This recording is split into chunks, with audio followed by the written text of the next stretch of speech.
Welcome to Packmates. We're going to be diving into the Phyrexia, all will be one artifacts and lands, the rares and mythics. And we're going to start things. Oh, I'm Andrew. I'm Ryan. And so we're going to Packmate it up here and give you some good reviews and hopefully some good ratings here. And hopefully we're not wrong at the end of the season. We'll start it off with Argenta Masticore, 5 cost, colorless for a 5/5. Artifact creature, Phyrexian Masticore, and you get to have a first strike protection from multicolored. At the beginning of your upkeep, sacrifice Argenta Masticore unless you discard a card. When you discard a card this way, destroy target non-land permanent an opponent controls with mana value less than or equal to that card's value. The discarded card's value, mana value. Yep. This is pretty good. I think it's worth the one card to try to 1-for-1 them, turn all your other stuff into removal spells. Granted, you got to make sure to have a good varied cost of spells in your deck, but yeah, this seems pretty strong. I think it's even worth it just to discard a card to keep this guy around. Definitely like a 7 or an 8. Low card disadvantage though. Yeah, I mean, I don't think it's necessarily card disadvantage if you're 1-for-1, and right? Like, oh yeah, yeah. But if they got like nothing to keep them around, you're like, and a 5/5 first strike is a house for 5. Yeah, yeah. If they got nothing to keep them around, you're just winning, right? Like the game's just over. Yeah, this guy just, you set this guy on the board, he's gonna take it over. So I think it's fine. I'm at a 9 on it actually. 9, nice. I'm almost 10. Just because it's colorless. You know what I mean? Like it's super first pickable. Oh, absolutely. Yeah, you see this in a pack, you're gonna go ahead and take this thing. You're taking this over 90% of cards, pack one, pick one. 90, probably 95, 98% of cards. Yeah. And yeah, discarding a card and killing some is just great. All right. Next up we have the Filigree Silex. This is a 2-mana legendary artifact. You can tap it and put an oil counter on it. Then you can tap it and sacrifice it and destroy each non-land permanent with mana value equal to the numbers of oil counters on it. Then you can remove 10 oil counters from among permanents you control and sacrifice it, and it deals 10 damage to any target. So you can go 10 face with this thing. If you're in the oil counter deck, that seems pretty easy to do. Like having 10 oil counters on all your stuff, right? So if you're in the oil counter deck, I think this card's pretty good. If you're not, it's just Ratchet Bomb, right? Yeah, and Ratchet Bomb was pretty decent, and I think it's really good in this set too with the number of pest tokens out there, or might tokens. Were they might tokens? Yeah, might tokens. Yeah. Do you put this in every deck? I definitely. It's very slow removal. I mean, it's always going to be sided in, if not played main board. I mean, it's just going to get play regardless of what happens. I don't know if I'd main deck it, but I definitely side it in every time. I think I'm a 6 on it, unless you're in the oil deck, and then it moves up to an 8 or a 9. I'm probably on an 8 on. I'm probably on an 8 on this. I just like the threat that these kind of cards have on the board too. If you just have it out there. Did you play it last night? I played it in my sideboard. You played it in your sideboard, and it was good every time I played it. Yeah, but you brought it out of the board though. I don't know, man. I did. I think I made a mistake to not play it main board. I think with just I could have adjusted my opponent's play with this kind of card. Yeah, you do, right? But the only problem with this kind of card is like turn 10, it's almost abysmal. Unless you're in the oil counter deck, right? Yeah. Then turn 10, you just do 10 to face and you win. Face them, yeah. Garage, Unstoppable Juggernaut. 8 cost, 7/5 for a legendary artifact creature Juggernaut. Juggernauts you control attack each turn if able. Juggernauts you control can't be blocked by walls. Other creatures you control have a base power 5/3 and are Juggernauts in addition to their other types. Well, this is kind of interesting. I'm not a big fan of this kind of card. I think we had our fill of 8/8s last time, or 8 mana cost creatures in the last set with Brothers War, and this one really just doesn't stack up for me. Without the trample, it really just, I don't think it does enough, and so it's a 6 for me. Yeah, the 8 cost is the only thing that's drawing me off. I really love everything else that it does. Yeah. Oftentimes, all of your creatures are going to be smaller than 5/3s. If you turn 3 creatures from 2/2s into 5/3s, that's a ton of stats added to the board.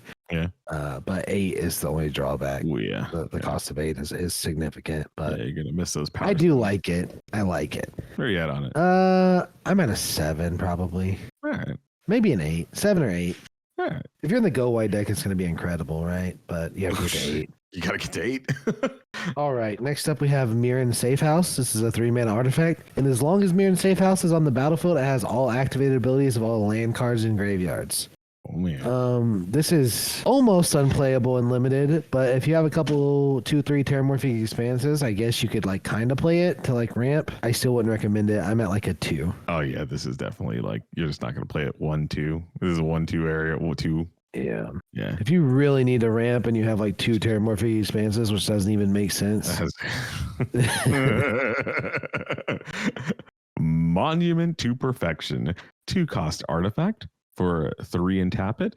Search your library for a basic sphere or locust land. Reveal it, put it into your hand, and then shuffle. And then you can pay 3. And Monument to Perfection becomes a 9/9 Phyrexian construct creature. It loses all abilities and gains indestructible and toxic 9. Activated abilities. Activate this only if there are 9 or more lands of a different names among basic sphere and locust lands you control. This is definitely, even if you're ramping with this thing, this is a 1. This thing doesn't even ramp you. It just puts them in your hand. Yeah. So, yeah.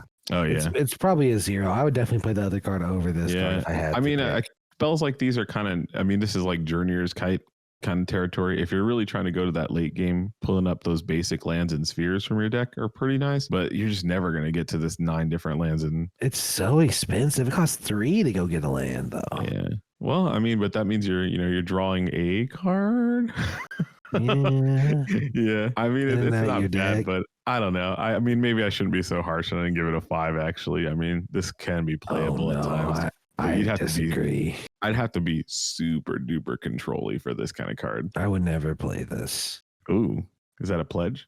Sure. All right, I'll play it against you next week, and we'll see what happens. Have fun. Okay. I get all the good cards. Next up, go ahead. Sorry. No, go ahead. Next up, we have Soulless Jailer. It's a 2-mana 0/4 artifact creature, Phyrexian Golem. Permanents, cards in graveyards can't enter the battlefield. Players can't cast non-creature spells from graveyards or exile. This doesn't really do hardly anything in the set. There's a little bit of Reanimator synergy. There's like 1 card that brings stuff specifically back to the battlefield, I think. Maybe 2. Casting non-creature spells from graveyards or exile is also irrelevant. It is a 0/4 for 2, so you might play it in like a control deck or whatever, but I give it a 3. Yeah, I give it a 2. I mean, this is just a plant for, constructed formats, not really for a draft. Yep. All right. And then we have a Staff of Completion.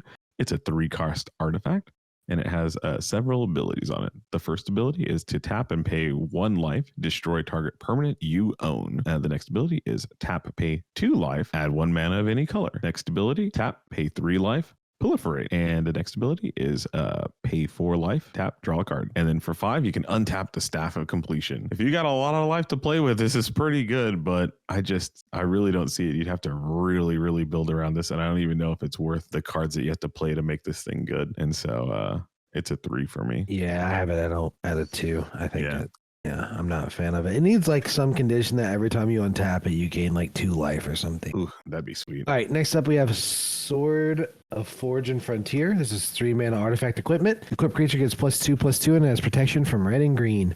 Whenever equipped creature deals combat damage to a player, equip the top 2 cards of your library. You may play these cards this turn, and you may play an additional land this turn. Equip cost is 2.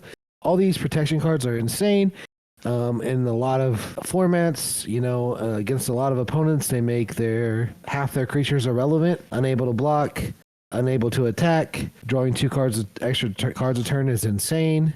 This card is probably a 10. Preach it. 10. All right. Then we have Tablet of Completion, 2-cost artifact. Tap it, put an oil counter on Tablet of Completion, and you can tap it to add 1 waste, so colorless mana. And activate only if Tablet of Completion has 2 or more oil counters, and then for 1 mana and tap, draw a card. Activate only if Tablet of Completion has 5 or more oil counters on it. So if you're really into that grindy control deck, this is where you kind of want to be, getting those extra cards in there. Seems like a lot of work to try to get this, but I guess with the proliferate, it really kind of helps out. But 5 seems like a lot. I'll put it at a 5 for 5 counters. Yeah. I think you're gonna want this in certain decks, and those are decks where you don't have a ton of options at 2, because this is really shines when it's your 2-drop, right? Yeah. Because it lets you ramp a couple turns later if you need to, and then late in the game lets you draw cards. If you play this late, you're gonna have to have a lot of proliferate to make it work. Yeah. It takes 4 turns to get it going because you can put oil counter on it right away. Yeah. So with no proliferate, if you have a lot of proliferate, this will be very good. I think Yeah, this is you got one of a the Thundering things Bird kind of going. That's going to be pretty nice. This will be Yeah. starting to draw you cards for one is really nice. But if you proliferate twice after you play this, it feels pretty good, right? Yeah. Oh yeah. But yeah. Repeatable proliferate would make this really good, obviously. Yeah, I'm at a 6 on it. I think it's solid. Next up we have Zenith Chronicler. Zenith Chronicler. 2 mana for a 3/1 artifact Phyrexian construct creature. Whenever a player casts their first multicolored spell each turn, each other player draws a card. I think this is like a solid 6, if not a 7, because you have the benefit of kind of building around this, playing around it, and your opponent doesn't know that it's coming. So they might just be looking at a grip of multicolored cards and you just get a draw. With that being said, there's not a ton of multicolored cards in the format, but yeah, that's what I was going to ask you. How many common multicolored cards are there in this format? 0. All right. Yeah. But uncommons are a thing, and so are rares, right? True. But like if this ever draws you a card, it feels really good, right? If your 2-drop is a 3/1 that draws you a card, it would be insane. Yeah. Colorless. Yeah. I think you'll jam this in any deck with just that hope that maybe you get a card off of it. If not, it's still a finely static creature. I feel like you and Roby are always predisposed to love these 3/1 creatures. Honestly. Yeah, I will say they're worse in this format, right? With all the mites. Yeah, it's well, the mites can't block, so that's not too bad. But you can't block the mites, of course. But right. Yeah, I mean that's you want to be blocking mites most of the time too. Yeah, I'm not very high on this guy. Like it's kind of nice to if you draw 1 card, it's kind of good, and if you draw 2, it's getting really good. But it's really dependent on what your opponent has, and you really have no control over that. So I'm gonna go for a 4. Okay, true or false? Top 5 best card in your deck was your 2 of 3/1 for 2 that you had last night. True or false? Hey. Your 3/1 for 2 was a top 5 card in your deck. He also had Indestructible. True or false? True. Okay, thank you. 3/1s for 2 are good. You heard it here first. Oh my gosh. You should ask me how many oil counters I used blocking mites. I'll tell you, 5. Really? Yeah, I blocked a lot of mites with that guy. I had to be on the defense with that dude a couple of times. 3/1s are really good on defense because they shut down your opponent's 3-drop. Yeah, but not when. But they're bad against 1/1s. Yeah, it did feel good. All right, so now we got the cycle back of these. It says Black Cleave Cliffs we're looking at right now. And when Black Cleave Cliffs enters the battlefield, it enters battlefield tapped unless you control 2 or fewer lands. So if this is your first or second land, boom, untap, dual land. Nice. And this cycle is back for I believe these are allied colors in this set, so it's pretty nice. These cards are always pretty good. It's going to enable a lot of things, especially if you're splashing for some stuff, but it always smooths your mana base. These are 6s. Yeah, I'm 6s, 7s, somewhere around there. Yeah, they're just good. You just want to pick them up if you're in the colors. Yeah, you just want them. Yeah. Next up, we have Mythics. This is a land sphere. You can tap it, add 1 colorless. You can tap it to add 1 mana of any color, but you can only activate that the turn it entered the battlefield. And you can pay 3 and tap it and make a 1/1 might with Toxic 1, and this creature can't block. So a land that produces dudes, fixes for a turn, and just doesn't come into play untapped, and is just a normal land. Seems pretty good to me. I give it an 8. Oh yeah, I'm all about this card. I had it in my pre-release set there, and I kept some interesting hands with this just because of that second ability to activate or tap it for any color and activate it on the only the turn that it entered the battlefield. But that creature token was just so good. Yeah, it's solid 8. Solid. Very good. All right. Then we have Monumental Facade. It's a land sphere. When Monumental Facade enters the battlefield, it enters with 2 oil counters on it. You can tap it for a colorless, or you can tap it and remove an oil counter from Monument Facade and put an oil counter on target artifact or creature you control. Activate this only as a sorcery. So this is kind of cool. You get to kind of modular up some, kind of move the counters around a bit. These cards are pretty decent. Getting some extra oil in your deck is nice. Interest in untapped. This is fine. I mean, you really got to be oil for it. So it's like a 5. Yeah. I give it like a build around 7. I think if in the oil deck, you want it quite a bit. If you can proliferate on it a few times, it gets really good. Yeah. A lot of oil counters can be used like for crazy things. Yeah. Like there's a rare that lets you use 2 oil counters to copy a spell. Ooh. So this if you had that, this could basically be like copying a spell. I think that's the highest that it would be, though. Like, that's like the best thing you can do for 2 oil counters. You know what I mean? Oh, yeah. But there's lots of stuff you can do. Next up, we have the Mycosynth Garden. This is land sphere. You can pay 1, tap it, add a colorless. You can pay, or no, sorry, you can just tap it to add a colorless. You can pay 1 and tap it to add a mana of any color. Mm-hmm. And then you can pay X, tap it, and copy target non-token artifact you control with mana value X. I think card is kind of insane. It filters, which is good, so it kind of fixes for you. It's colorless, but then you can copy a non-token artifact you control. Mm-hmm. That's insane. I think it's a 9. Yeah. This is only as good as the pieces around it. I like that it has the filter built into it. I think I saw somebody play this against me last night, and they made a skull bomb with this because they just didn't have, anything kind of really meaningful to get with this thing. Yeah, it just takes a ton of mana for all the stuff that you really want to. Did the skull bomb win them the game, or did they just do it for fun? No, it did not. Actually, were they digging for an answer? Well, they tried to win with it, and then I bounced their creature back, and that was it.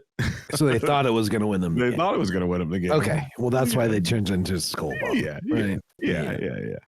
Anyways, it was not too bad. I'm at a 7 on this. I like it, but it's really, you got to have some really powerful stuff to really want to have that last ability. What if I told you could do it as an instant? It'd be all right, but if you're gonna count, if you're gonna still, because you can do that. You can do that, but if you're copying like an artifact creature and you're wanting to like surprise block or something, it just doesn't do that because it taps itself. That's true. But imagine copying that white blue flyer into turn. Yeah, that'd be pretty. Having a couple artifacts sitting around. You know what I mean? Like, it'd definitely be pretty sweet. Yeah. All right.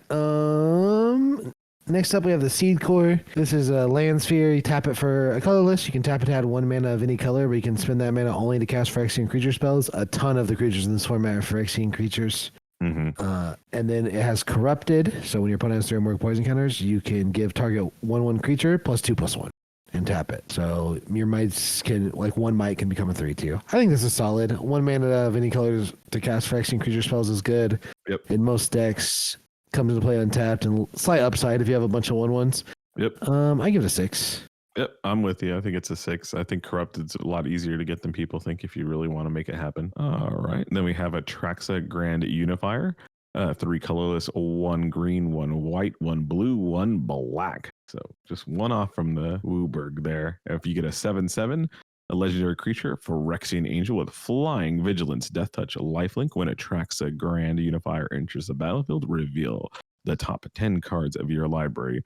For each card type, you may put a card of that type from among the revealed cards into your hand and put the rest on the bottom of your library. Artifact, battle, creature, enchantment, instant, land, planeswalker, and sorcery are card types. You have to, this is like I open this pack 1 and I got to build around this if you're really going to try to stretch this. Other than that, if you open this 2 or 3, I really don't see it. Yeah, I'm at it's so good though. I'm at a 7, but it probably is an 8. Just so yeah. It is hard to play, but it is worth it. I think. Like, look at the top 10 cards and getting a land. You're definitely getting a land. Yeah.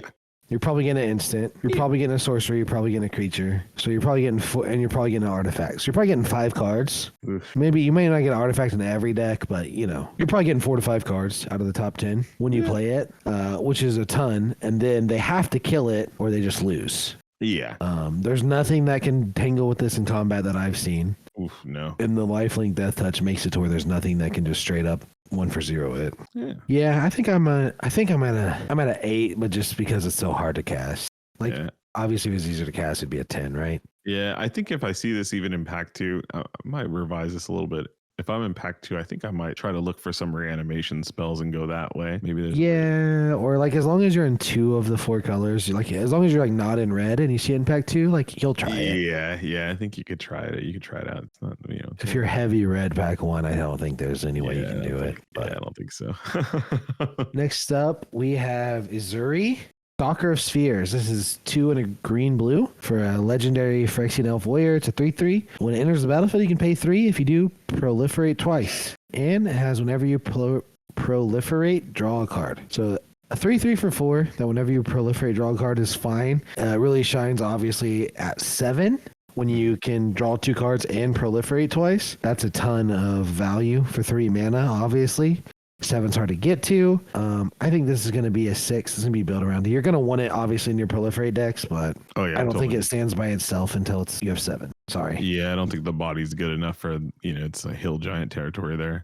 Yeah, I think it's fine, though. I mean, there's going to be some incidental proliferating that you're going to do if you have this guy in your deck. It's definitely a 6. I mean, if you could start getting those extra cards, go for it. Glissa Slayer. 1 colorless, 1 black, 1 green, legendary creature, Phyrexian zombie elf for a 3/3. First strike, death touch. When Glissa Sunslayer enters the battle, it deals combat damage to a player. Choose 1. You draw a card, you lose 1 life. Destroy target enchantment. Remove up to 3 counters from target permanent. Yeah, this has a lot of utility. I'm totally in on this. This is 9. Yep, I'm a 9. It doesn't just win you the game immediately, but it is impossible to deal with without removal. Yeah, first strike death touch is pretty spicy. Yep, and then the benefit of triggers when you deal combat damage to a player because you're going to do that every time you attack with it. Yeah. Next up, we have Jor Kadeen, first Gold Warden. Red and white for a legendary human rebel. He's a 2/2. He has trample. And whenever he attacks, he gets +X/+X until end of turn, where X is the number of equipped creatures you control. Then, if his power is 4 or greater, draw a card. Obviously build around E, right? You need equipments. With that in mind, if you are in the equipment deck, red-white, this guy would be a 9. Ooh, yeah. I think in just any red-white deck, though, I think he's a solid 7. Yeah, I'm totally with you. That 7 just in outside of the deck and inside the deck. I mean, inside the deck, the guy's probably like a 10, right? I mean, this is the guy you want to cast on that and just start going up there. He's so insane. And he has trample, too. And he just starts drawing you cards pretty quickly there. Like, if you open this pack 1, you just got to start hard forcing at that point. I mean, this guy is just so good to build around. You can just cheese his power, too. Like, he doesn't have to trigger that. Like, you don't have to have any equipped creatures. If his power is 4, then you draw a card when he attacks, period. Like some Gouda. Like some spell bombs. Some spell bomb action, or that green guy that gives something +2/+2. Oh, man, like 3, you know what I mean? Like you're flashing into 3 colors immediately. Well, I'm just saying, like, there's like lots of ways to make his power 4 besides just having equipped creatures, which is why I think he's just a solid 7 by himself. Ido, Dancing Shadow, 2 colorless, a blue and a black. It's a Planeswalker Kaido, legendary Planeswalker, with 3. It comes in with 3 loyalty counters. Whenever 1 or more creatures you control deal combat damage to a player, you may return 1 of them to its owner's hand. If you do, you may activate loyalty abilities of Kaido twice this turn rather than once. So it's a +1 ability, is up to 1 target creature you control. Target creature can't block or attack until the end of turn. So it's up to 1 target creature, not any creature on the board. For 0, you can draw a card. And for -2, you can create a 2/2 colorless drone artifact token creature with a death touch. And it also has the ability, when this creature leaves the battlefield, each opponent loses 2 life and you gain 2 life. Yeah, this guy's pretty good. I'm all for it. If you got any kind of abilities that you want to re-trigger, this guy's your man. Yep, Planeswalkers usually kind of go like this. Does it protect itself? Yes. Does it draw you cards? Yes. Does it make dudes? Yes. Like, yeah. What more can you ask for? You know what I mean? Yeah, I like this guy. And I like it that he can get you back into the race, too, with that -2. Just making a colorless creature and draining a little bit. It's always good. Yeah, and you can also make it up to maybe 2 things can't attack you next turn. Yeah, that's so good. Yeah, this guy's a 10. Yeah, I think I'm at a 9 on him, but I could see him being a 10 for sure. Next up, we have Kaya, Intangible Slayer. She's 3 colorless, double white, double black for a legendary creature. Legendary Planeswalker, sorry, Kaya. She comes in with 6 loyalty counters, and she has hexproof. That's insane already. +2, each opponent loses 3 life, and you gain 3 life. 0 is you draw 2 cards, then each opponent may scry 1. -3, exile target creature or enchantment. If it wasn't an aura, create a token that's a copy of it, except it's a 1/1 white spirit creature with flying in addition to its other types. So this thing's a house. It costs 7 mana. If you ever resolve it, I don't see you losing the game. The only reason I'm giving it a 9 is because it's so expensive. I think it's a 10 if you can cast it. I'm with you. 9 is, this card's very good. Hexproof. And you can basically start it off at 8 counters with the +2. Yeah. How does anyone ever do 8 to this thing? Oh, man. Yeah, I don't know. Jeez, it's gonna be rough. Kethic, Crucible Goliath, 2 colorless, a black and a red for a 4/4 legendary creature for Phyrexian Beast. At the beginning of your end step, you may sacrifice another creature. If you do, reveal cards from the top of your library until you reveal a non-legendary creature with lesser value, and then you can put it onto the battlefield. Then put the rest on the bottom of your library in a random order. This guy's all right. I mean, it's kind of nice that it enables the sacrifice for that, but you really gotta kind of build your deck in like a kind of top down kind of way. Maybe you make a good chain, but I'm not a big fan of it. I'm at a 7. Yep, I'm close. I'm at a 6. I think you kind of play him as a 4/4 for 4. I'm probably at a 5 actually. You play him as a 4/4 for 4, and then if your opponent has like enchantment removal, it's an upside. That's the way I see it. But yeah. Or if you have a really good dude you want to get, and for some reason you have someone that costs slightly more than him. That's true. Yeah. Next up, it would be sick with the obliterators, like the black, black, black, and the white, white, white guy. Like if that was like your only 4. Oh, that'd be pretty sweet. Oh no, it's any lesser. Any lesser, yeah. Yeah. Okay. Yeah, it's a 5. It's a 5. Yeah. Actually, I'm knocking down to a 5. Yeah, I thought it was opposite of Birthing Pod. I thought it had to be exactly 1 less at first, but no, it could be a 1 drop. Gross. Yeah. All right. Next up, we have Luca, Bound to Ruin. 2 colorless, a red, a green, and a red or green Phyrexian. It's a legendary planeswalker with completed. If you pay 2 life instead of the red or green Phyrexian, it enters with 2 fewer loyalty counters. So it normally enters with 5, but if you pay 2 life, it enters with 3. It has +1. You can add a red and a green. Spin it only to cast creature spells or activate ability of creatures. -1, 3/3 beast with Toxic 1. Create 3/3 beast with Toxic 1. -4 deals X damage as you divided among any number of target creatures and or planeswalkers, where X is the greatest power among creatures you control as your activated ability. That -4 is sick. Yeah. -4 is sick, even if you only have like a 4/4, because you get to split the damage up however you want. Ooh. Yeah, I like that. You can do that after you attack, right? Yeah. You can play him after you attack and then just -4 and wreck something. Oh, yeah. I like him a lot. I think he's a solid 8. I don't know if he just sits there and wrecks stuff. He's a 9. He's a 9. Yeah, he's a 9. You could just sit there and start spouting out Phyrexian beasts, and that's probably going to be good enough. Yeah, that's true. Yeah. A beast a turn for 4 turns, then you might think about blessing him something. It's quite a bit. Yeah. Malcator, Purity Overseer. 1 colorless, 1 white, 1 blue for a 1/1 legendary creature, Phyrexian Elephant Wizard. When Malcator, Purity Overseer enters the battlefield, create a 3/3 colorless Phyrexian Golem artifact creature token. At the beginning of your end step, if 3 or more artifacts enter the battlefield under your control this turn, create a 3/3 Phyrexian Golem token creature. At least you get the 3/3 with it. That's pretty nice to have it. I always like these kind of split-bodied guys. And then it's just, if you can manage to cobble together a few extra artifacts in a turn, it's pretty nice. I'm kind of in with this guy. I kind of like him. He's a 7 to me. Yep, I'm at a 7. A 3/3 for 3 is solid, right? Mm-hmm. Yeah. And this is just that with pure upside, and it comes with a 1/1. So yeah. I'm at a 7. Next up, we have Malaria, the Living Cure. This is a green-white for a legendary creature, Human Scout. It's a 3/3. If you would get 1 or more poison counters, you get 1 poison counter, and you can't get additional poison counters this turn. You can exile them, choose another target creature or artifact. When it's put into the graveyard this turn, return that card to the battlefield under its owner's control. This card seems super good. 3/3 for 2, great. Limit your poison counters every turn. Almost makes it to where poison can't beat you. Yeah. And then there's the ability to to save any of your creatures at instant speed is super good. Yep. I'm on this being a solid role player at an 8. Yeah, this is pretty solid. You know, you see this card, you play with it. It's just solid enough to just make any deck and go for it, get it in. Miglaws. I like to call this card the Migos. Amigos? Nice. Migos. Amigos. It's like Miglaws, but yeah, I gotta call it the Migos. Amigos. So homage to our fallen Migo.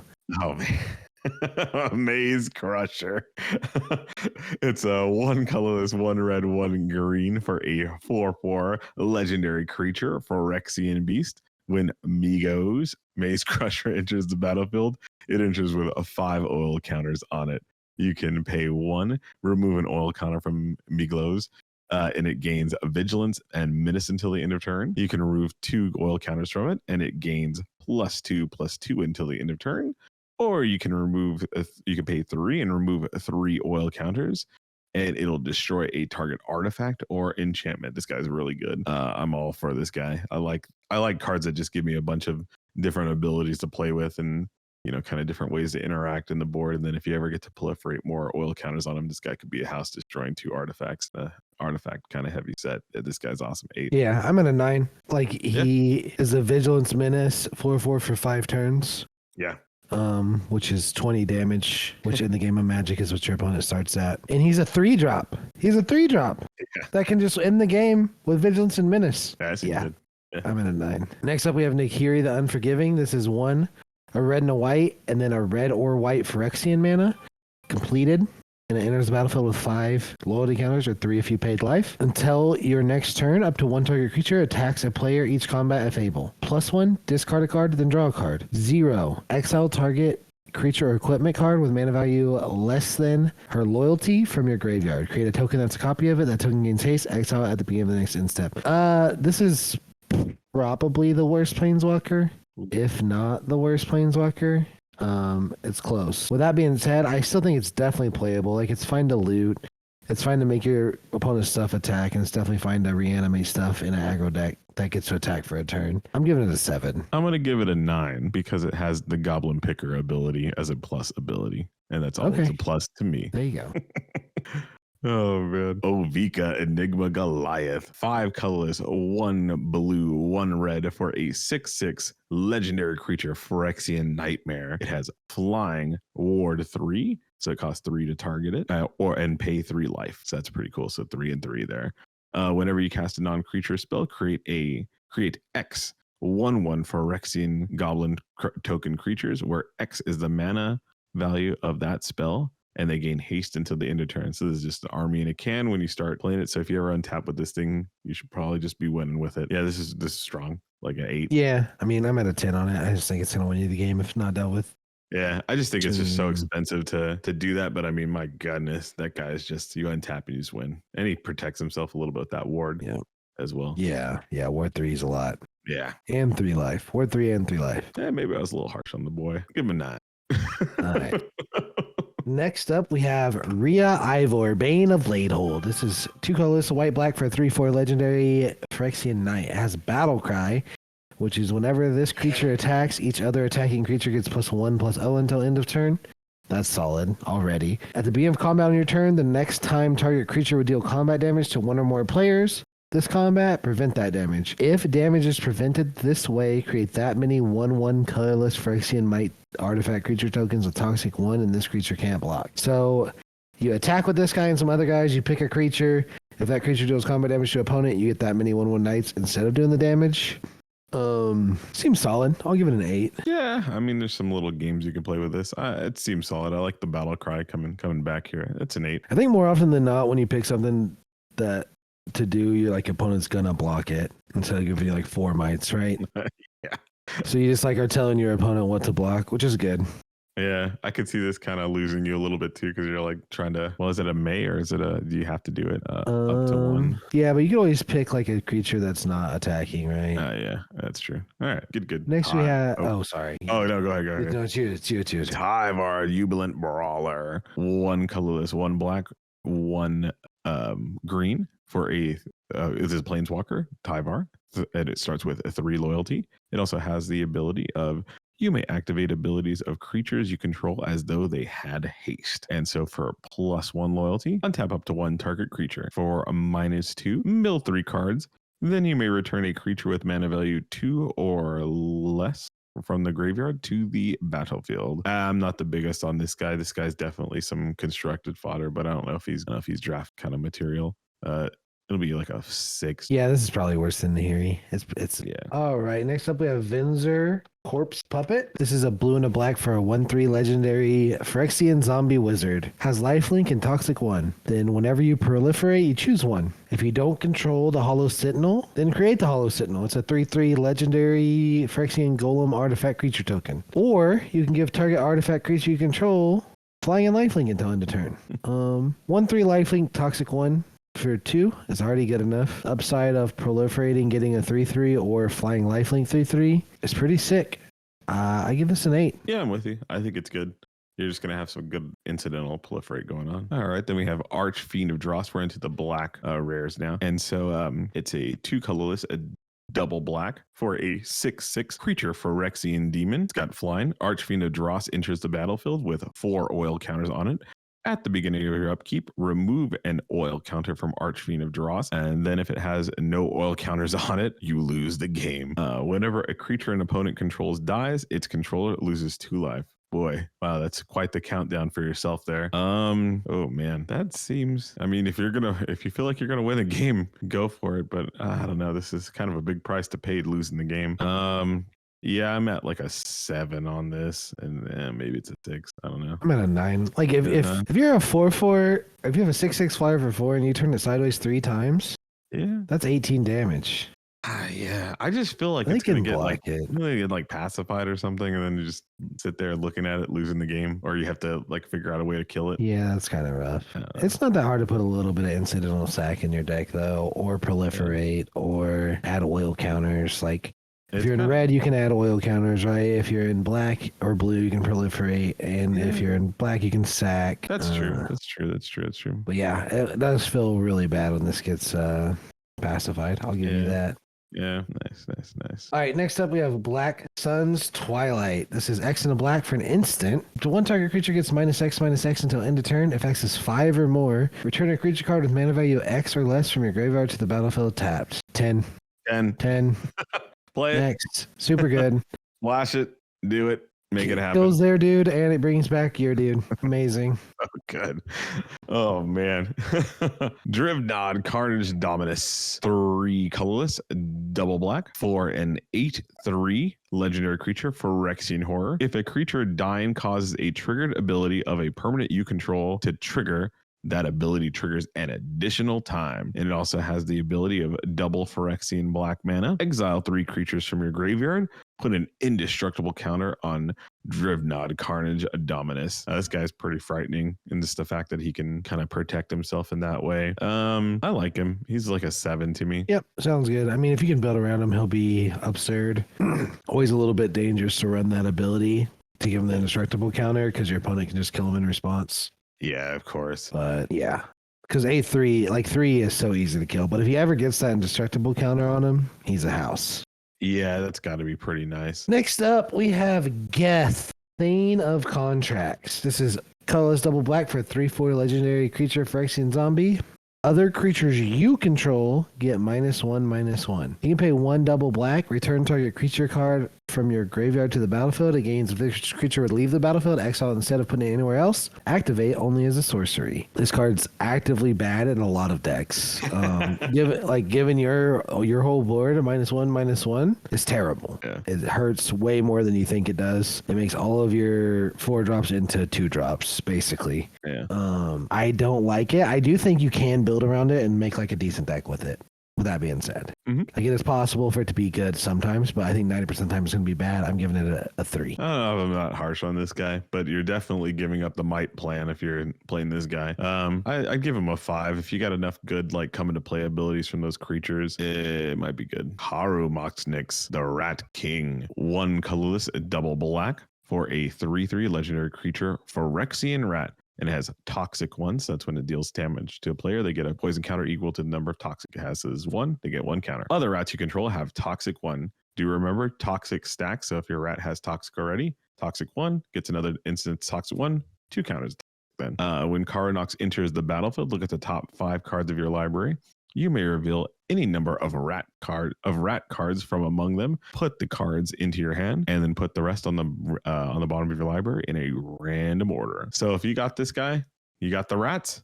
Go for it. I mean, this guy's pretty nice. Just getting that extra instance of toxic, and I think most of the rats do have toxic in this set, if I remember correctly. I don't think there's a ton of rats, is there? I don't think there's a bunch. Probably not. Just I saw that one guy yesterday. Yeah, that I had. Yeah, which is good. He was like a 2/2 toxic one, and when he dies, you proliferate. That's good. Yeah, I think this guy, if you have like 1 or 2 rats in your deck and stuff like that, I mean, he's still like a 3/3 for 3 with toxic, and then the rats get to double up to toxic, and if you ever hit another rat with this, like you're feeling real good. Yeah. It's by no means like an all-star hitter out of the park, but it's definitely like a 6 or a 7. Yeah, I had this in my pool, my pre-release sealed pool last night, and I ended up not playing it because the double black costs, and I was in 2 colors. I think if I wasn't in double black, though, I would have played this no brainer, even though I only had one other rat in my deck. Just the chance to draw a card. Oh yeah, on a 3/3 for 3 is good. Yeah. Or if my fixing was better, right? Like I probably still would have played it, but yeah. I'm at like a 6 or 7. He's fine. Might be better in draft. It might be easier to get some rats. Like if you have like 3 rats in your deck, it's pretty good. Oh yeah. Next up, we have Phyrexian Arena. This is colorless double black for an enchantment. At the beginning of your upkeep, you draw a card and you lose a life. This is a 9. Yeah. Drawing a card every turn and losing 1 life. That's amazing.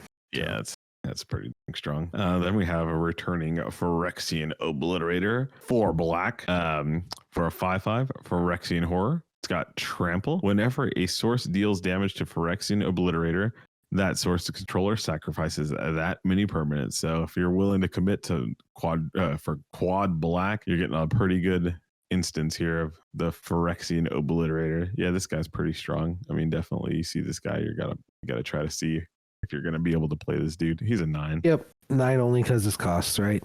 Yeah, I mean, if he, Yep, if he was 4 colorless, he'd probably be a 10. Okay. Yep. Next up, we have Vran Executioner Thane. This is a colorless and a black for a legendary Phyrexian vampire. It's a 2/2. Whenever one or more other creatures you control die, each opponent loses 2 life and you gain 2 life. This ability triggers only once each turn. That's insane. That's insane. That's a solid 8. Yeah, definitely solid 8. 1 creature dies, 2 life. Oh, yeah. You gonna block the might? Yeah. Okay, go for it. Yeah, that's a steep price to pay. Varaska Betrayal Sting. 4 colorless, 1 black, and a Phyrexian black mana. And you get a Planeswalker Varaska that comes into play with 6 loyalty, unless you completed it. And then you'll, if you paid that Phyrexian with life, if you paid the completed cost with the life, then it enters in with 2 fewer loyalty counters. So for 0, you can draw a card and you lose 1 life, and then you get to proliferate. For -2, target creature becomes a treasure artifact with sacrifice this artifact. You get to add 1 mana to your mana pool, and then it loses all abilities. All their card types and abilities. And for a -9, target player has fewer than 9 poison counters. They get a number of poison counters equal to the difference. So they go up to 9. So you get that 1 more. This card's great. I think it's pretty good. You know, you're even on like completed on 5, it's pretty strong. I'd give it a 9. Yep, I'm at a 9. I think there'll be several times we come in, this kills something, maybe this kills something else and it dies, and that's just wins you the game. Yeah, I mean, 2. Even if you complete it, it's still 2 removal spells there. Yeah, that's pretty nice. Yeah, at minimum, it's 1 removal spell, and then they have to attack their board into it, or it's another removal spell. Yeah, it's pretty sweet. Which is pretty sick. Next up, we have our white rares and mythics, and we're starting it off with a good one. We have Elish Norn, Mother of Machines. This is 4 and a white for a legendary creature, Phyrexian Praetor. It's a 4/7. It has vigilance. If a permanent entering the battlefield causes a triggered ability of a permanent you control to trigger, that ability triggers an additional time. Permanents entering the battlefield don't cause abilities of permanents your opponents control to trigger. So basically, your Battlecry stuff works, their Battlecry stuff doesn't work, and your Battlecry stuff works twice. That's pretty sick. That's like Hearthstone lingo, sorry. Pretty sick.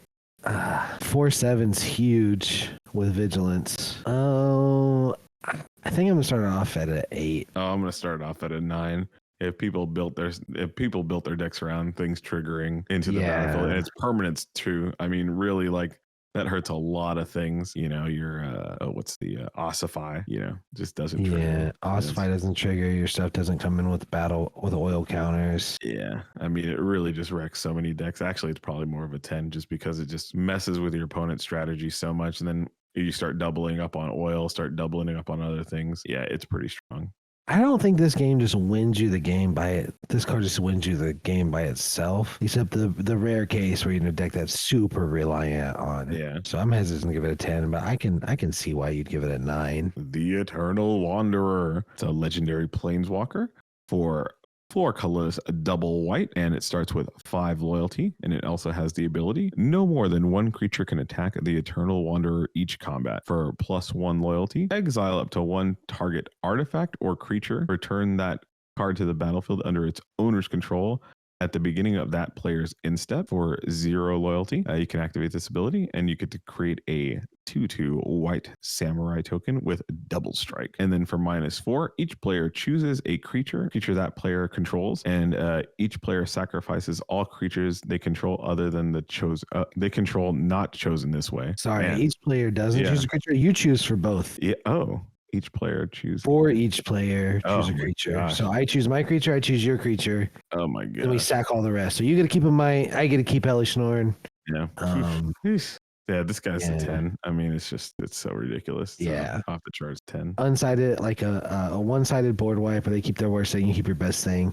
Yeah, you get it is a 10, right? Yeah, of course, and it slowly protects itself. I mean, this is the epitome of 10, just so impactful on the board right away. Always protects itself because no more than one creature can attack each combat, and all you have to do is make a 2/2 samurai.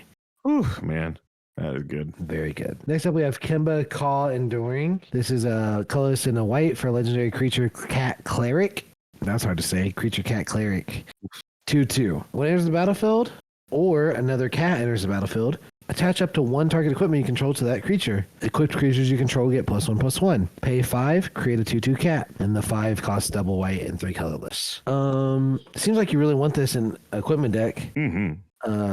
You'd probably jam slightly worse equipments into your deck if you had it. Oh, yeah. I'll give it a build around 8. Yeah, I'm with that. I like the last ability, even outside of the equipment deck. If you're playing like a more control-y type blue-white deck, I always like these kind of things that just allow you to sit there with your mana open, make them think. Yeah, you'd probably still jam this in any white deck, right? It's still a 2/2 for 2. Yeah, of course. Yeah. It seems like 2/2s for 2s in this set are going to be pretty strong too. There's so many mites running around. Yep. Mondrak Glory Dominus. 2 colorless, double white for a legendary creature. Phyrexian Horror. It's a 4/4. If one or more tokens would be created under your control, twice that many of those tokens are created instead. And then for 1 and double Phyrexian white, you can sacrifice 2 other artifacts or creatures. Put an indestructible counter on Mondrak Glory Dominus. Yeah, this guy's great. I kind of like these kind of cards. I mean, just doubling up there. Sometimes you kind of want to wait on these guys until you have something to, to kind of do on that. But I mean, even as a 4/4 for 4, it's pretty nice. And 2 artifacts or 2 creatures isn't very much to do for this guy. Yeah, like it's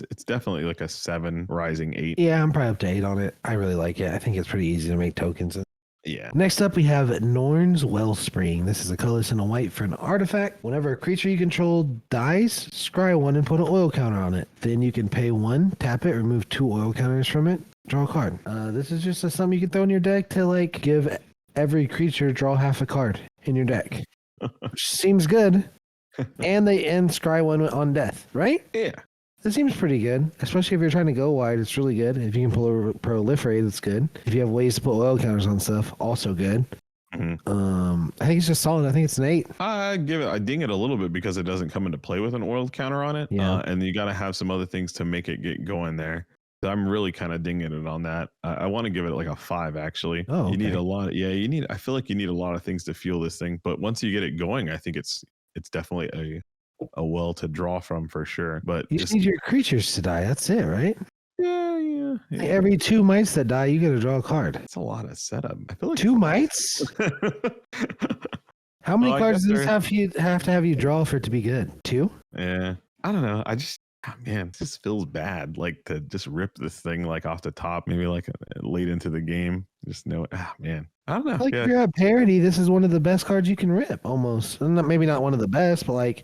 It's I have 4 dudes and you have 4 dudes, and I play this and I swing. Like, what are you gonna do? It's nice that it'll stack the triggers too. Yeah, I mean, man, I'll give it a 6 maybe. Okay, it's just not the highest. Gotcha. It's not the highest on my priority list. Ooh, Phyrexian Vindicator. 4 white mana for a 5/5 Phyrexian Horror flying. If damage would be dealt to Phyrexian Vindicator, prevent that damage. When damage is prevented this way, Phyrexian Vindicator deals that much damage to any other target. And it also has flying. Oof. Behold your inevitable defeat. Boy, I'd say that if I cast this card. Thank you, Elish Norn, for that quote. Yeah, if you got if you're in white and anywhere near, this is definitely a 9. Yep, super good. Yeah. Again, 9 only because of casting. It turns all your burn spells that say target creature to only face too. Oof, man. Oh, that's pretty cool. It's kind of cute, actually. Yeah. Next up, we have Skrell, Defector Might. It's 1 for a legendary artifact, Phyrexian Might. It's a 1/1. That's Toxic 1. It can't block, but you can pay a Phyrexian. You can tap it, choose a color. Another target creature you control gains Toxic 1 and Hexproof from that color until end of turn. It also can't be blocked by creatures of that color this turn. So it can dodge your opponent's dudes. It can dodge your opponent's removal. Well, it can't, but it can give another creature. This guy's just a lightning rod. Like, they have to kill it, and if they don't, whatever they try to kill, this will negate it, right? Yeah. Oh, yeah. Which is very good for a 1-drop. It also has Toxic 1, so it likely gets a poison counter, gets the party started, and then it just eats a removal spell. That seems like a solid 8 to me, maybe even a 9. Yeah, I think if you can get this out on turn 1, I mean, it's definitely a 9. I mean, gosh, it's kind of like Mother Runesy type cards where you get these like tap it, give it protection. Oh, it's not protection. Just remember that, definitely not protection. Hexproof, not for just hexproof. Yeah. Don't go blocking creatures with this thing, thinking it's gonna prevent all that damage. I'm solid 8 with you on that one.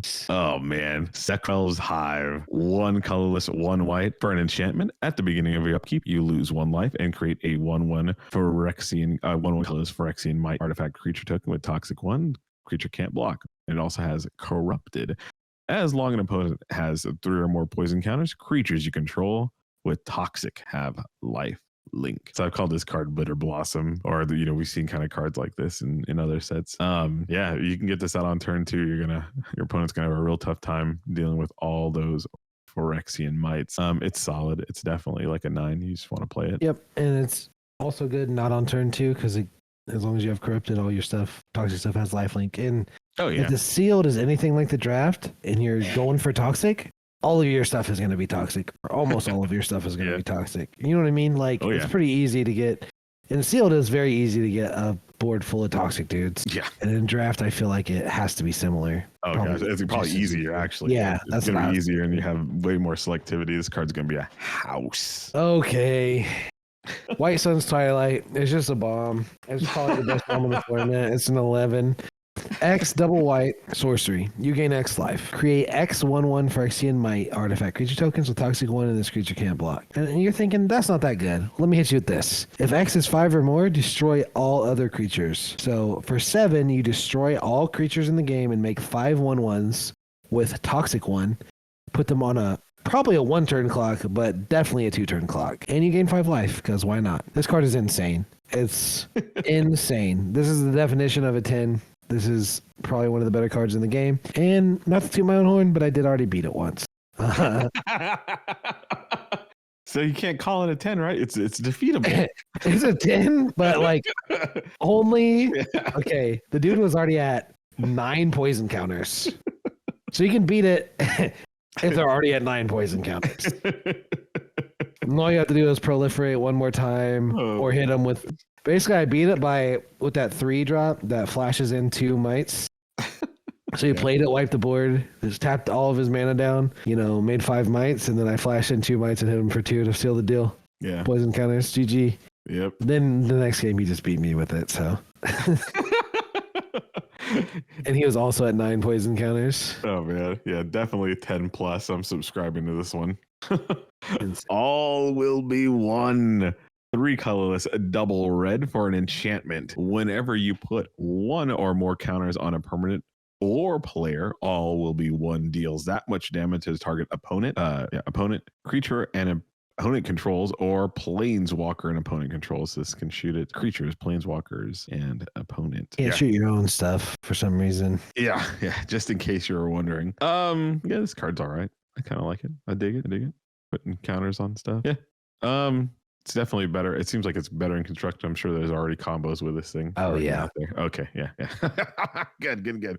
Like 7. It's fine. Yeah, I mean, it's going to feel really good when you proliferate like oil counters on like 8 things and you get to do 1 damage to 8 things. Yeah. Like, that's going to be insane, but it is built around you, right? So. Oh, yeah. Like, this is totally built around. It's cute, but if you're truly trying to win a tournament, it would be hard to first pick this card. Yeah, I think I get skewed by so many constructed possibilities with this. Just infinite combos with that, I guess. Oh, yeah, there's a bunch. Crazy. Next up, we have Capricious Hellraiser. This is 3 and triple red for a Phyrexian Dragon 4/4. It costs 3 less to cast if you have 9 or more cards in your graveyard. Has flying. When it enters the battlefield, exile 3 cards at random from your graveyard. Choose a non-creature, non-land card from among them and copy it. You may cast the copy without paying its mana cost. Goodness. It's a mouthful. Yeah. Yeah. I mean, a 4/4 for 6 flying that maybe lets you get a nice removal spell, but a 4/4 for 3 is insane. I think I'm just gonna put this at like a 7. I'm with you. I'll be pessimistic on him. Yeah, I just want to rip this guy as one of those last minute ditch efforts there. Yeah, I'm excited to play him. Like I will play him, but Yeah. Dragonwing Glider. 3 colorless, double red for an artifact equipment. It has a 4 mirrored in. When this equipment enters the battlefield, you could create a 2/2 red rebel token creature and then attach this equipment to it. And the equipped creature gets a +2/+2 flying and haste. Yeah, this is a banger of an equipment. I'm liking it. It's a 9 for me. Yep, with you. This is terrifying. Yeah. Next up, we have Koth, Fire of Resistance. 2 colorless and double red for a planeswalker. Enters the battlefield with 4 loyalty counters.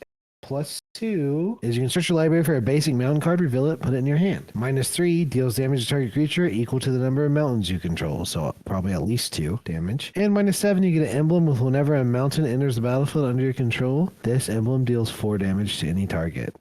He's probably like an 8. He comes in, probably kills something. Searches you up a couple mountains. Try like an 8. Yeah, I think it's cool that he gets a mountain. Doesn't really protect himself very well though. Yeah, he kind of protects himself with loyalty, right? Like 6 is quite a bit right out the bat. just being a tough meat shield there. Yeah. Typical Koth, typical hunk. That's real. God, what a stud. Just hitting the gym. That's how he protects himself. Yeah. Taking karate classes. Oh man. Red Sun's Twilight. X and double red for a sorcery. Destroy up to X target artifacts. If X is a 5 or more for each artifact destroyed this way, create a copy of it. Those tokens gain haste and exile themselves at the beginning of the next end step. Yeah, oh man. This is maybe some sideboard fodder if they're super heavy into the blue-white artifact deck, but man, yeah, this is probably meant for another time and another format of constructedness. I'll give this like a 4. Yeah, a little sideboard constructed card. Yeah, it will feel amazing to side this in against a white blue artifact deck. It'll feel so good when you just like tap 4 and you kill or tap 6 and kill 4 artifacts. It'll be so good. Yeah, it's gonna feel real good. Next up, we have Slowbad Iron Golem. This is 2 colorless and a red for a 3/3 legendary creature, Phyrexian Golem or Goblin Artificer. I said Golem, but he's Slowbad Iron Goblin. Sorry, it's Slowbad. You can tap him, sacrifice an artifact, add an amount of red mana equal to the sacrifice artifact's mana value. Spend this mana only to cast artifact spells or activate abilities of artifact. Vanilla 3/3 for 3. It's a 5. Oh man, he mech'd up, man. He picked up an Iron Golem's freaking armor and just jacked himself up. That's pretty good. No, I'm just kidding. Moving along. Sulfim Mayhem Dominus. 2 colorless double red for a 5/3 legendary creature for Phyrexian Horror. A 5/4. Oh my gosh. Yeah, 5/4. Wow. 5/4 for Phyrexian Horror. If a source you control would deal non-combat damage to an opponent or a permanent an opponent controls, it deals double that damage. And then for 1 and double red Phyrexian mana, you can discard 2 cards and put an indestructible counter on Sulfim Mayhem Dominus. Yeah, it's like a little like a Furnace of Wrath. Yeah, a little, yeah. But yeah, Torbrand, a little better than Torbrand. Oh yeah. Torbrand was pretty good too. Torbrand was pretty good back in the day. This guy can get indestructible. Man, can you imagine indestructible just doubling up? Man, how hard would it be to kill? Like, it's gonna be so hard to deal with one of these things. Oh yeah. If they ever get indestructible. Yeah, I think 2 cards is probably worth it. Putting an indestructible counter on this thing, it's probably worth 4 life, and it's probably 4 life and 2 cards. Yeah, I'm with this guy. I think it's kind of fun to deal that extra non-combat damage. Yeah, there's a couple cards that makes it like stupid, but yeah, I mean, its ability is not super good, but like your 3 mana deal 3 to any target proliferate is 6 damage to any target proliferate. Yeah. Which is a lot. Yeah, that's a lot of reach. Those of you at home, 6 is a lot more than 3.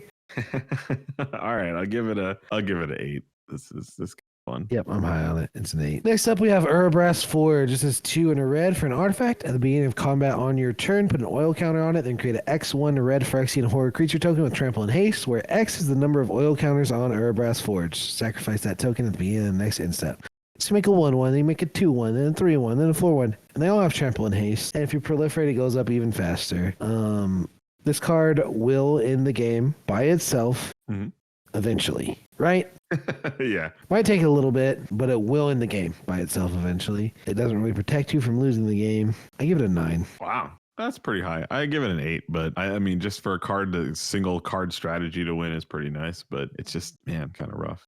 Yeah. Most decks won't even have a way to deal with this. The only color that's going to have a way to deal with this is white or green. That's true. Right? I mean, I'm going to play this thing like, straight up. Wait, isn't there a red dude that... No, that's a green guy that you can sack the 3/2. Yeah.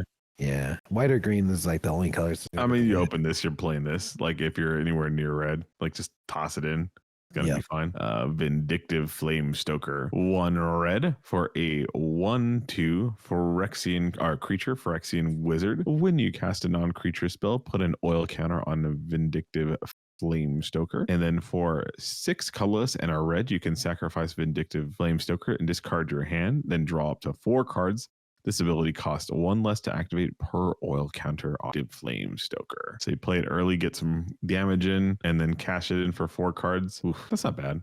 I think I'd play it. Yeah, definitely so. Yeah, I mean, it's definitely playable. I'm gonna do it. It's probably like a 7 to me. Yeah, I'm about 7 to 8 range. 2 mana draw force. I'm insane. So yeah, and you don't have to do anything besides stuff you're already gonna do. You know what I mean? Like, yeah, I think so. I think you're just playing this regardless, and it blocks a bunch of mites.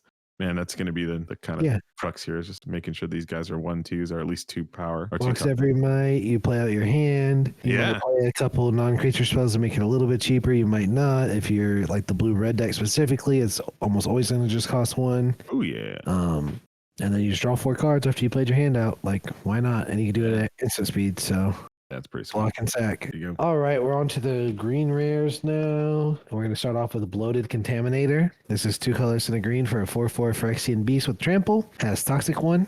And whenever it deals combat damage to a player, proliferate. 3. Yeah. 4/4s for 3 are absurd. When do we start printing so many 4/4s for 3 with like crazy abilities? Oh my gosh. Holy cow. 9. Yeah, this guy's got the keys of the VIP. He's coming in that deck real quick. 9. He's probably he just always play this guy, right? Like, I can't even imagine. He's 1. You're Bloated Contaminator. Will you be my Valentine? Oh man. Conduit of Worlds. 2 colorless and a double green for an artifact. You may play lands from your graveyard, and then you can tap this to choose target non-land permanent card you're in your graveyard. If you haven't cast a spell this turn, you may cast that card. If you do, you can't cast an additional spell this turn. Activate only as a sorcery. So if you got your good stuff, you basically get a flashback a card, a non-land permanent from your graveyard, each turn, but you won't be able to play spells that turn. Man, this is just only as... It's hard to rate cards like these because these are only as good as the cards you put around them. So it's like crap in, crap out. That being said, I mean, just these cards are so hard to judge, and they're such skill testers too. Just being able to 1 spell a turn, basically. I'm at a 6 on this. If the cards in your deck are really strong, the ceiling's pretty high. Let's just put this way: the floor of this is it does nothing, right? Yeah, 100%. It does nothing. If this does nothing, you are going to lose anyway. Right? So it doesn't matter. The floor doesn't matter because if this does nothing, you're going to lose. The ceiling of this is you play Phyrexian Obliterator every turn. And they have to deal with it every turn. Yeah. Or Atraxa or whatever. You know what I mean? Ceiling of this is absurd. Floor is abysmal. Where are you landing on this guy? I don't know. Like... 4 mana do nothing is rough. Like, to just tap 4 and not do anything is rough. Yeah. But God, you get that Terramorphic experience. Your graveyard is also your hand. That's wild. That's wild. It's so good, but you only can do it once. Ah, man. Well, you can do it as many times as you want. You just do it once per turn. Once per turn, yeah. Yeah, but like you lock yourself you get the single spell at every. Oh, and this. Single spell on their turn, you can play instance on, or you can play instance on their turn. You single spell on your turn. It's kind of fun to build your hand up too. You get a lot of instance. Yeah, in one turn you play a 8-drop from your graveyard. Then the next turn you play a couple cards from your hand. Then you play the 8-drop again because they probably killed it. Oh yeah, it's probably. I don't know. It's cute. I like it and I hate it. This has to be the card with the biggest variance in the set, right? Like, yeah, like you have to. In order to play this card, your deck has to do so many things to make it hard. Like you have to not lose to aggro, you have to have mana, and you have to have good stuff in your graveyard, or like somewhat decent permanents in your graveyard. It's probably worse than a 6. I don't know. Next up, we have Evolved Spinoderm. 2 colorless and 2 green for a Phyrexian Beast 5/5. And there's a battlefield with 4 oil counters on it. It has trample as long as it has 2 or fewer oil counters on it. Otherwise, it has hexproof. At the beginning of your upkeep, remove an oil counter from it, and then if it has no oil counters on it, sacrifice it. So 5/5 trample or hexproof, depending on how many oil counters. For 4, that's solid. yeah. That's solid. You can use proliferate to kind of manipulate that from trample to hexproof too. You know what I mean? Yeah, all those blastoderm type creatures have definitely evolved into this. Man, yeah, this is pretty nice. Sweet card. Yep, solid 8. Yeah, I'm with it. Green Sun's Twilight X and 1 green for a sorcery. Reveal the top X cards plus 1 of your library. Choose a creature card from creature card or land from among them, and then put those cards into your hand and the rest at the bottom of your library in a random order. Okay, yeah. If X is 5 or more, instead put the chosen cards onto the battlefield or into your hand and the rest at the bottom of your library. I think this is probably the worst out of the cycle, I think. Oh, no. The red one's probably worse. Second worst? Yeah, but I think it's still fine, right? Like, yeah. Pay 6 to look at the top 6 and then get a creature on the battlefield is fine. Yeah, I'm with it, I guess. It's not my favorite of kind of type cards. I wish it did like the old Zenith where they just kind of, it cycles back into your deck and stuff. That's pretty nice. I kind of miss that. That would be OP for some of these. Yeah. Could you imagine casting the white one and then like stabilizing someone cast on you and stabilize it and then just do it again? Like, so stupid. And people can still do that because there's that 3/4 that just puts stuff on top of your library. It's so good. The blue guy. Yeah, that guy does work. He's a big body guy. Anyways, this is like a 7 for me, but probably higher. Yeah, probably a 7. It's basically like a green draw 2 when you don't have a lot to do, right? Yeah. Draw a creature to land, and then when you have a bunch of mana, it helps you dig for like your bomb if you have one. So Next up, we have Nissa Ascended Animist. 3 colorless, double green Phyrexian for a completed planeswalker that comes with 7, or if you paid 2 life 5, or if you played 4 life 3 loyalty counters. +1, create an XX Phyrexian horror, where X is Nissa's loyalty. -1, destroy target artifact or enchantment. -7, until end of turn, creatures you control get +1/+1 for each forest you control and gain trample. So for 7 mana, it just wins you the game on the spot if you had any sort of board and like 4 forests, 3 forests, right? Yeah. You probably need at least 4 to pay the full cost. So 4 forests +4/+4 and trample to like 3 dudes wins you the game. Yeah. Protects itself just fine. Kills some stuff. Give this a 9. Yeah, I'm with you on a 9. I like it. Run Breaker of Silence. 3 colorless, double green for a 5/5 legendary creature troll shaman. This spell can't be countered. It's got trample. The Run Breaker of Silence can't be the target of non-green spells your opponents control or abilities of non-green sources your opponent controls. As long as it's your turn, Thrun has indestructible. Man, I'm trying to remember. Man, Thrun's had a long life cycle here. Yep. Yeah, man, this guy, and he's been good probably every time, I think. If I remember correctly. And this is no different. This guy's doing some work again. He's a 9 for me. Yep, he's a 9 for me. He's like 5/5 trample, that's almost impossible to deal with. He's shot sideways every time, and he has indestructible and can't really be interacted with. Yeah. Like, how does your opponent kill him? Like, actually, they can only target him with green stuff. Yeah. They have to fight him with a 5/5. Yeah. Ugh. Man, yeah, rough. Next up, we have Tyrannix Rex. 4 and triple green for an 8/8. Phyrexian dinosaur. Can't be countered. Trample. Ward 4. Haste. Toxic 4. Jeez. Ward 4? What can even kill this? There's a 2 mana thing that can kill this if you're corrupted. Yeah, they still got to tangle with it being hasted too. Yeah, they're taking 4 toxic the turn you play it. Period. Yeah, or 8 damage. Or yeah, somewhere between 1 and 8 damage. Oh God. Is this a 10? It costs 7 and triple green. Man. Is it a 10? It's a 10. I'm giving it a 10. You give it a 10? I gotta give it like a, oh man. I'm gonna give it like I'll give it a 9, but I don't know if I can quite give it a 10. It does cost like 7 mana, but boy does it really just take over the game when you play it. Like there's no way your opponent's ready for this the turn you play it. No one's and ready. I think like 80% of the time you play it, the turn you play it, you just win. The game's over, you just win. Yeah. And then the other 20% of the time, they have exactly 1, maximum 2 turns to deal with it. Yeah. If they had literally no toxic on them. But if they have 2 toxic on them, they have 1 turn to deal with it or they lose. Yeah. Ugh. Venerated Rot Priest. 1 green for a 1/2. It's a creature, Phyrexian Druid, with Toxic 1. Whenever a creature you control becomes a target of a spell, target opponent gets a poison counter. It's not bad. That's wild. You can target your own stuff. Yeah, I had to, dude, you totally got me too. I was thinking about that. I was like, wait, I can just target this guy. Yeah, you can target anything. Anything. Yeah, and give your opponent a poison counter. This guy's got to be the sickest dude on turn 1. Oh my god. And when they kill stuff, they get a poison counter, and they're not going to kill this because it's a 1/2. Oh man, this guy's great. I mean, if you're a poison, like draft this dude all day. Man, I wish you. Even if you're not, like, yeah, it's just very good. Like it's an 8. It's not quite a 9, but. Yeah, it's an 8 for me. I mean, it's so solid. Lightning Rod 1-drops are just insane, dude. Yeah. Like, oh man, that's wild. Man, you just throw this in like a infect deck. It's so cool. It's just you could just yeah. Oh yeah, that's pretty sweet. In infect. Oh geez. Yeah, and you just mutagenic growth your infect guy. Right? And they get a poison counter for each mutagenic growth plus 2 more poison counter. Ugh.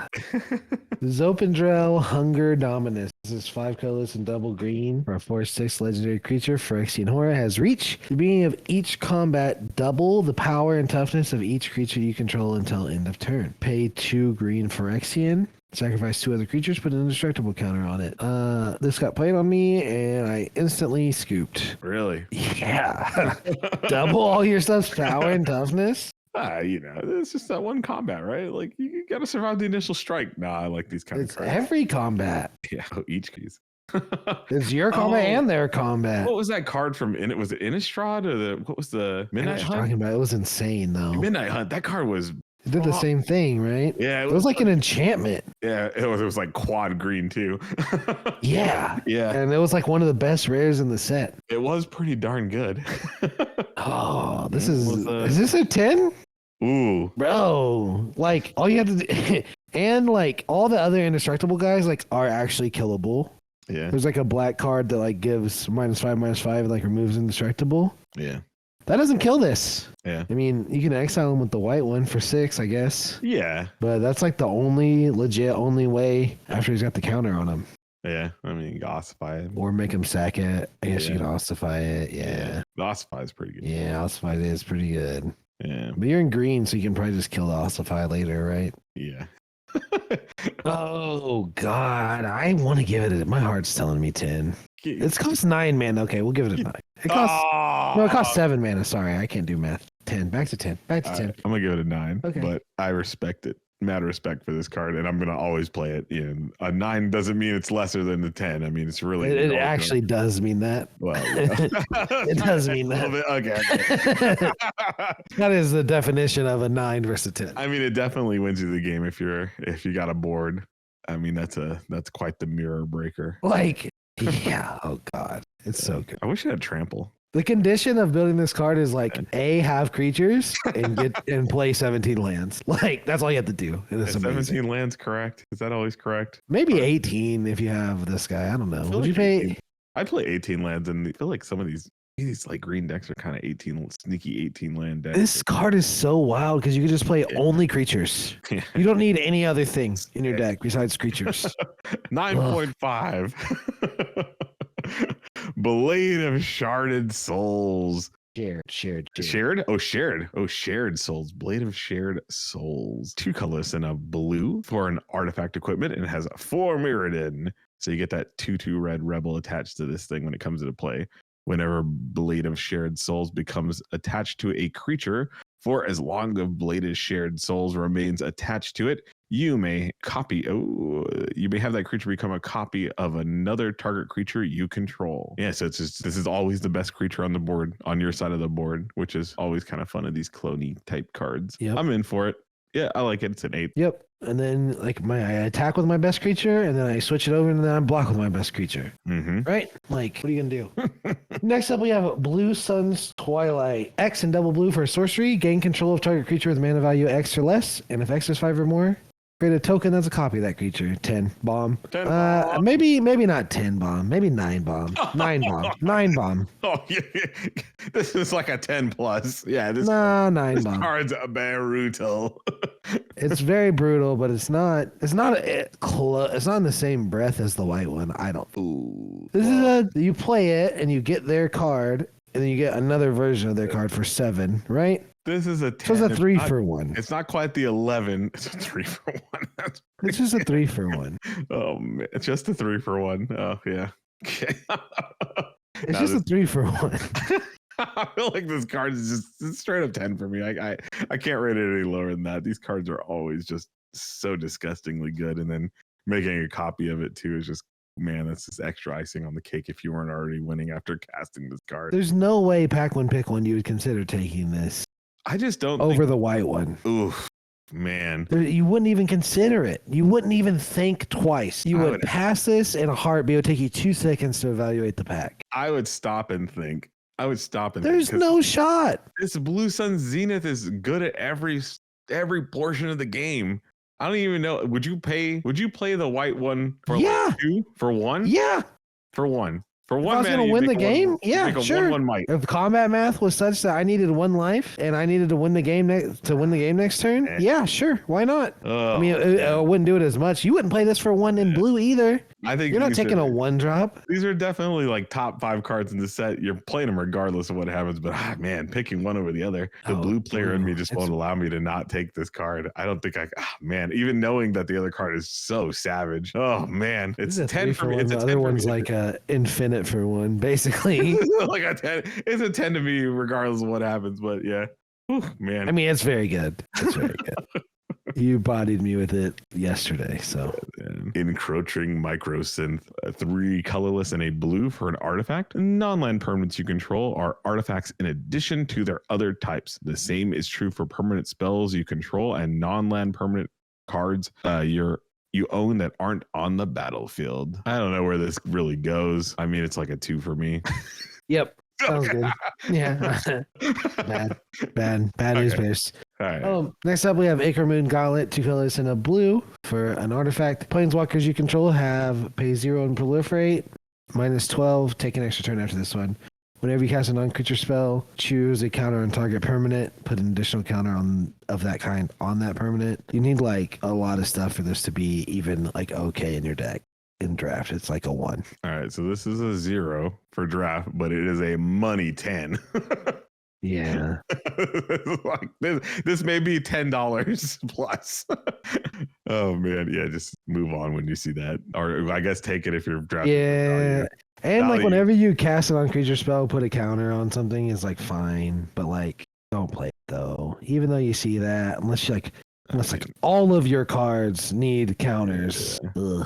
I guess value wise, just take it. But I mean, playing it's going to be very hard to squeeze that one in. All right. Next up, we have Jace, the Perfected Mind. It's a 2 colorless, 1 blue, 1 Phyrexian blue planeswalker, legendary planeswalker, Jace.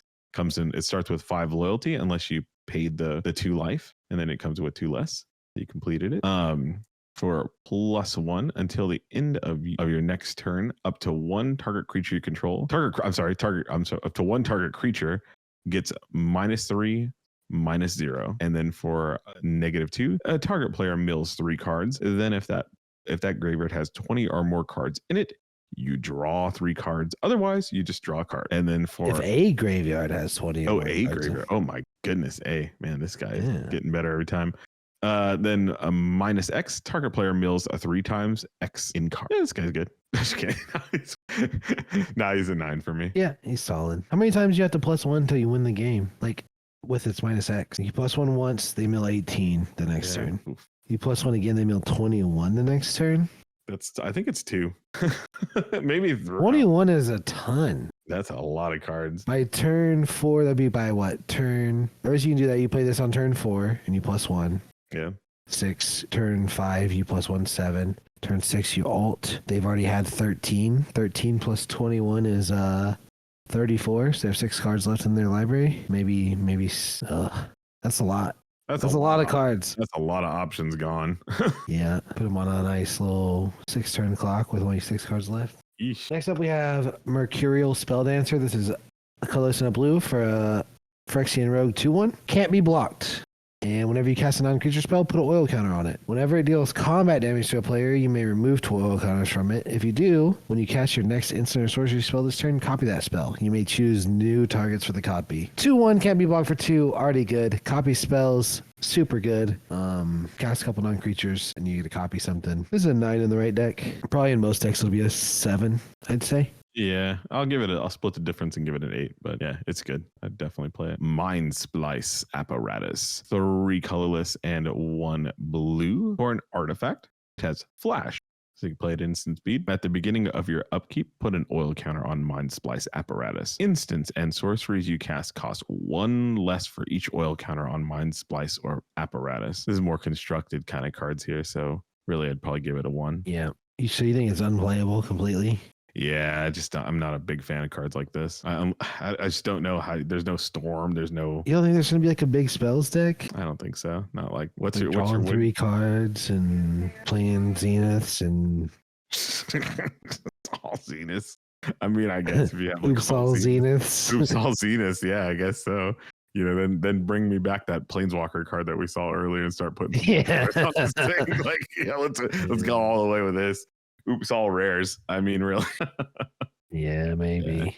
Yeah, it's tough. A tough sell. Probably right. What about like the blue-black proliferate deck? It still just doesn't do enough. It just doesn't do enough. Okay. Good enough. Next up, we have Tekuthel. Is that how you'd say that? That looks good to me. Inquiry Dominus. 2 colorless double blue for a 3/5 legendary Phyrexian horror. 3/5 flyer. If you would proliferate twice. Instead, 1 in double blue, remove 3 counters from 1 in double blue Phyrexian. Remove 3 counters from among other artifacts, creatures, and planeswalkers you control and put an indestructible on it. Removing 3 counters, this guy makes that so easy to do, right? So long as you got a counter already there. Yeah, like you cast 1 proliferate spell and you get double. Well, you got to have something to proliferate onto. You got to have some kind of oil or some sort of artifact or some sort of like you got to have other guys to fuel this dude. Not to say like a 3/5 flyer is bad, because I mean this guy obviously is just stats alone is actually probably good. I just think his cost is like one of the lowest actual costs to do, like the removing 3 counters, like because some of the other ones are like sack creatures, discard cards. You know what I mean? Yeah. Like removing 3 counters doesn't hurt as bad, I don't think. I think the problem is you just have to have a counter to remove. Like you got to have counters to remove, and that's my problem with this guy. And I think I'll let you rate him then. Yeah, I mean, I think he's still a solid 9. Like he's a 3/5 flyer with massive upside, but it might be harder to make him indestructible. Yeah, he's more of a 7 for me. He's not gonna. I feel like it's gonna be tougher to make him indestructible than some of the other ones. I like the proliferating twice, but I think just as a body, it's like a 3/5 flyer in this set's probably going to be good enough. Yeah, that's huge. Yeah, I mean, good stuff. Oh, last card. Uncultus? Is it Uncultus? Unctus? I don't know. Unctus Grand Metatech. It is a 1 colorless double blue 2/4 legendary artifact creature, Phyrexian Valdekin. Other blue creatures you control have, whenever this creature becomes tapped, you can draw a card, then discard a card. You have to. It's a must. Makes you just play good. Just kidding. It forces you to play good. This guy, what an architect. What a grand metatech this guy is. And then other artifact creatures you control get +1/+1. So he buffs everything. And then for Phyrexian blue, until the End of turn, target creature you control becomes a blue artifact in addition to its other colors and types. Activate only as a sorcery. Remember that last activate is only a sorcery. This guy is just bonkers good in that blue-white just artifact deck. I mean, it just turns everything into the deck into an artifact, pluses them, starts fueling you into the late game. I mean, this guy, like, he's a 9 for me, like right off the bat. He's been good. I got to play him in the pre-release, and every time I cast him, my opponents read one line of text and said, wow, that's pretty good. Read the next line of text, said, oh man. And then they looked at that last line of text, and then I was paying 8 life to give everything +1/+1 and win the game. Yeah, I mean, it was just dumb. The guy's good. Yep, he was pretty good against me. You drew him every single game that you won. So. Yeah, major curves, man. 1/1 flyer or 1/2 flyer. Back in your deck, Jesus. This guy. yeah, he's really good when you stack your deck and he curve out to this guy. Oh man, what a card. Little Urza flashbacks. So many abilities. Yeah, just does so much stuff and it's all good. Yeah. The 9. All right, well that's the rares. Let us know what you think in the comments. Check out our socials. Use the forums to rate them yourself if you want. Yeah. Catch y'all boys on the flippity flop. See ya.